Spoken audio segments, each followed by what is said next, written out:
Kurnool parliament నియోజకవర్గానికి Congress party అభ్యర్థిగా doctor Mallu Ravi గారిని ఈ ఎన్నికల బరిలో దించితే ఈరోజు వారిని 1,00,000 మెజారిటీతో గెలిపించడానికి మన అభిమాన నాయకుడు కన్యాకుమారి నుంచి కశ్మీర్ వరకు 150 రోజులు 4,000 కిలోమీటర్లు మండు టెండలో మంచు కొండల్లో నడిచి శ్రీనగర్లో లాల్ చౌక్లో 3 రంగుల జెండాను ఎగరేసి కశ్మీరు మనది, మన దేశంలో అంతర్భాగమని చాటి చెప్పిన నాయకుడు రాహుల్ గాంధీ గారు ఈరోజు మన నడిగడ్డకు వచ్చిండు. మీరందరూ నడిగడ్డ బిడ్డలు నిటారుగా నిలబడి పెద్ద ఎత్తున చప్పట్లతో రాహుల్ గాంధీ గారికి స్వాగతం పలకండి. అందరూ నిలబడండి. రాహుల్ గాంధీ గారికి నడిగడ్డ స్వాగతం పలకండి సోదరులారా. మిత్రులారా, కృష్ణానది తుంగభద్ర మధ్యలో ఉండే ఈ నడిగడ్డ పౌరుషానికి, పోరాటానికి, ఇచ్చిన మాట నిలబెట్టుకోవడానికి పెట్టింది పేరు. నడిగడ్డ బిడ్డలు ఎవరికైనా మాట ఇస్తే తల తెగి కింద పడ్డా సరే ఆ మాట నుంచి ఒక్క అడుగు కూడా వెనక్కి వెయ్యకుండా మాట నిలబెట్టుకునే పౌరుషం ఉన్న బిడ్డలు ఈ నడిగడ్డ బిడ్డలు. ఇవాళ అందుకే మీ అందరి దగ్గరికి మన అభిమాన నాయకుడు రాహుల్ గాంధీ గారు వచ్చిండ్రు. నాగర్ కర్నూలు పార్లమెంటు నియోజకవర్గానికి డాక్టర్ మల్లు రవి గారిని ఎంపీగా గెలిపించమనే మాట మీ దగ్గర తీసుకొని నిశ్చింతగా మీరు ఇచ్చిన మాటను ఢిల్లీలో సోనియమ్మకు చెప్పడానికి మన రాహుల్ గాంధీ గారు వచ్చిండ్రు. మిత్రులారా, మీకు అందరికీ తెలుసు నడిగడ్డ రాజకీయం, బంగ్లాల రాజకీయం మీకు అందరికీ తెలుసు. పొద్దటి పూట చెరో పార్టీలో ఉంటారు, రాత్రి అయితే ఇద్దరే ఒక్కటయ్యి మొన్న జరిగిన అసెంబ్లీ ఎన్నికల్లో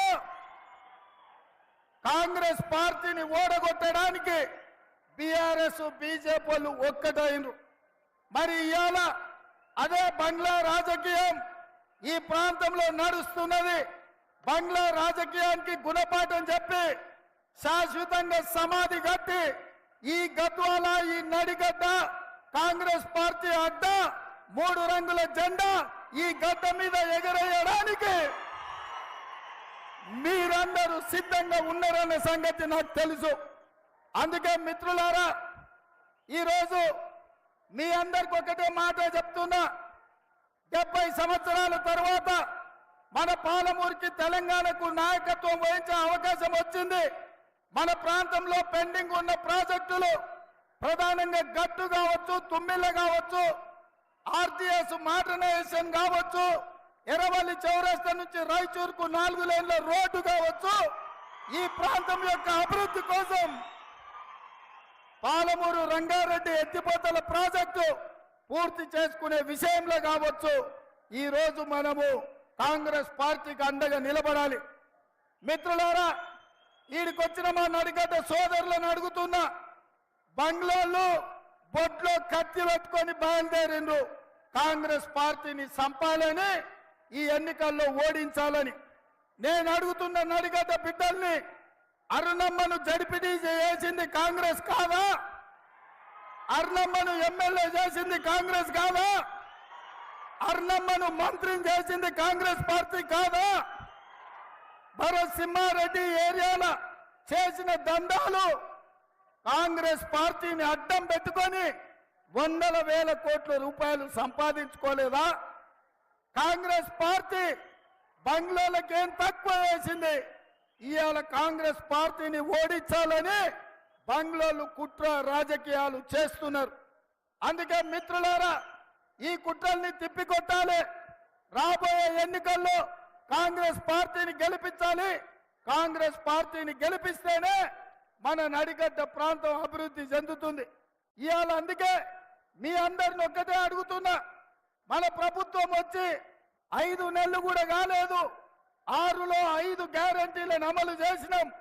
ఆడబిడ్డలకు ఆర్టీసీలో ఉచిత ప్రయాణం, ఆడబిడ్డలకు 500 రూపాయలకే సిలిండర్, అదేవిధంగా పేదవాడి ఇంటికి 200 యూనిట్లు ఉచిత కరెంటు, రాజీవ్ ఆరోగ్యశ్రీ ద్వారా 10 లక్షల రూపాయలు ఉచితం, అదేవిధంగా ఇందిరమ్మ ఇండ్లు 4.5 లక్షలతోటి 22,000 కోట్ల రూపాయలు మంజూరు చేసినాం.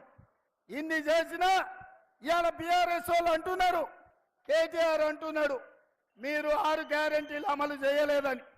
అందుకే ఈ వేదిక మీద నుంచి కేటీఆర్ కో సూచన చేస్తున్నా, కేటీఆర్ నువ్వు పని చెయ్యి, నీకు సినిమా మిత్రులు ఉన్నారు కదా, మంచిగా చీర కట్టుకొని ముస్తాబయ్యి ఆర్టీసీ బస్సు ఎక్కు.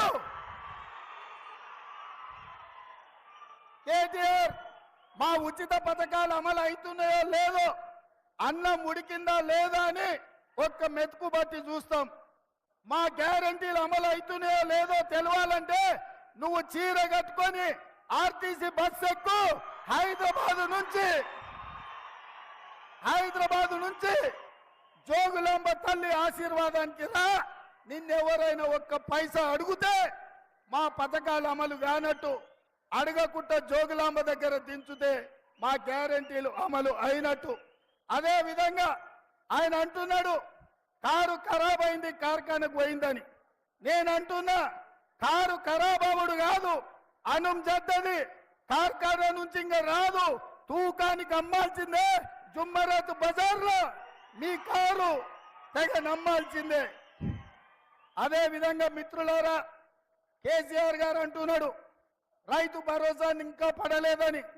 అందుకే ఇక్కడికి వచ్చిన మా నడిగడ్డ సోదరులకు మాట ఇస్తున్నా, ఈ నెల 9 తారీఖు లోపల జోగులాంబ సాక్షిగా మీకు రైతు భరోసా నిధులు మీ ఖాతాలేసే బాధ్యత కాంగ్రెస్ పార్టీది. అదే విధంగా హరీష్ రావు అంటున్నాడు రైతు రుణమాఫీ చేయలేదని. నేను మీ ద్వారా తెలంగాణ రైతాంగానికి నేను మాట ఇస్తున్నా, 15 ఆగస్టు లోపల 2 లక్షల రూపాయల రైతు రుణమాఫీ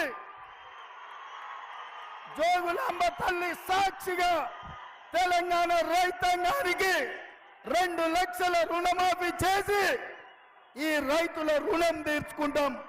ఇవాళ మీ బిడ్డగా నల్లమల అడవులో పుట్టిన నేను ఈ తెలంగాణ రాష్ట్రానికి ముఖ్యమంత్రి అయినా, మనల్ని దించాలని, మనల్ని ఓడించాలని, మనల్ని పడగొట్టాలని కుట్ర జరుగుతున్నది.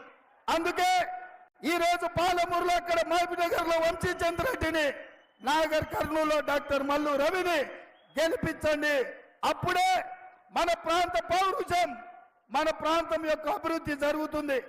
ఇవాళ మనమందరం డిసెంబర్లో కేసీఆర్ను ఓడించి పని అయిపోయింది అనుకుంటారు.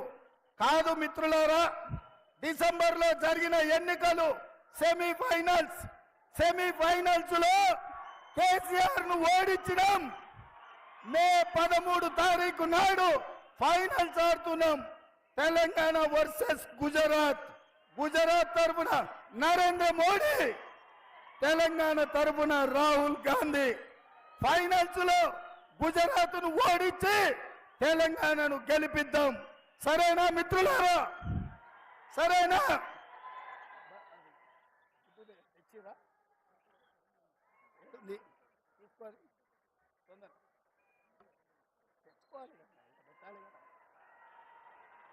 ఇవాళ